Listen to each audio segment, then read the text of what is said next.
Economic Development textbook for class 11. My read aloud series. We are doing unit 3, current challenges facing the Indian economy. We finished with poverty. Chapter 4, chapter 5, human capital formation. And now we come to rural development, chapter 6. So rural development, chapter 6. So we start with introduction.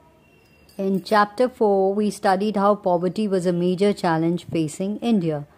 We also came to know that the majority of the poor live in rural areas where they do not have access to the basic necessities of life. Agriculture is the major source of livelihood in the rural sector. Mahatma Gandhi once said that the real progress of India did not mean simply the growth and expansion of industrial urban centers, but mainly the development of the villages.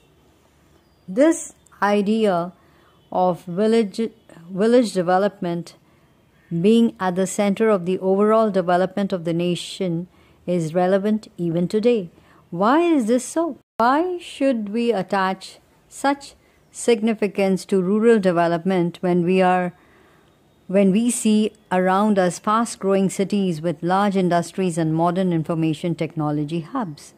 It is because more than 2/3 of India's population depends on agriculture that is yet to become productive enough to provide for them.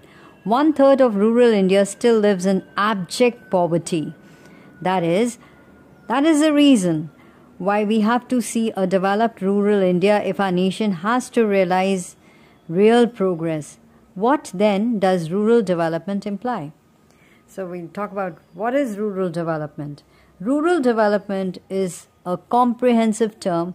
It essentially focuses on action for the development of areas that are lagging behind in the overall development of village economy.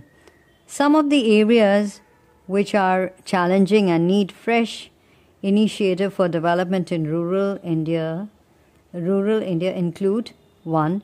Development of human resource including literacy, more speciality, female literacy, education and skill development, health, addressing both sanitation and public health, land reforms, development of the productive resources of each locality, infrastructure development like electricity, irrigation, credit, marketing, transport, facilities including construction of village roads and feeder roads to nearby highways, facilities for agriculture research and extension and information dissemination, special measures for alleviation of poverty and bringing about significant improvement in the living condition of the weaker sections of the population, emphasizing access to productive employment opportunities. All this means that people engaged in farm and non-farm activities in rural areas have to be provided with various means that help them increase their productivity. They also need to be given opportunities to diversify into various non-farm productive activities such as food processing, enabling them better and more affordable access to health care, sanitation facilities at workplaces and homes, and education for all would also need to be given top priority for rapid rural development. It was observed in an earlier chapter that although the share of agriculture sector's contribution to GDP was on a decline, the population dependent on this sector did not show any significant change. Further, after the initiation of reforms, the growth rate of agriculture sector decelerated to about 3% per annum during the 1991-2011. which was lower than the earlier years. Scholars identify decline in public investments in 1991 as a major reason for this. They also argue that inadequate infrastructure, lack of alternative employment opportunities in the industry or service sector, increasing casualization of employment, etc., further impede rural development.